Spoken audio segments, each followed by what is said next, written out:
मित्रांनो, आज मी तुम्हाला दाखवतो मधुशोभा निवासमधील छोटी छोटी पिल्ले आहेत ना क्यूट सगळे. तर ही होती आपली फर्स्ट बॅच आणि दोन्ही कोंबड्यांनी टोटल मिळून काढलेली पिल्ले 13. साधारण ही 1 महिन्याची आहेत. आधी फक्त हे कणी खायचे, पण आता सगळं काही खातात. हे बघा. आणि ह्यांचाच आवाज असतो जास्त, सारखे चिवचिव करत असतात. तर आता आपण पाहूया दुसऱ्या बॅचमधील पिल्ले. ही थोडी छोटी आहेत, साधारणतः 2 आठवड्याची आहेत आणि ही सुद्धा आता मस्त अशी खायला लागलेली आहेत. ही पिल्ले देखील 2 कोंबड्यांची आहेत आणि टोटल पिल्ले आहेत 8.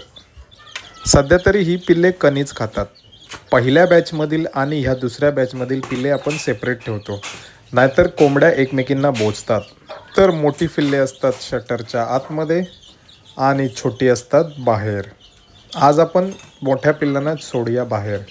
त्यांना खायला मी शहाळ्याची भेस घातली होती, तर बघा कसे टोचून टोचून खात आहेत. आणि आनंदाची गोष्ट म्हणजे आजच आपल्या 5व्या कोंबडीने घातले आहेत पिल्ले. टोटल आपण 6 अंडी ठेवली होती आणि ह्या कोंबडीने 6च्या 6 अंडी फोडलेली आहेत आणि त्यापैकी 5 आहेत पांढरी शुभ्र आणि 1 आहे काळे.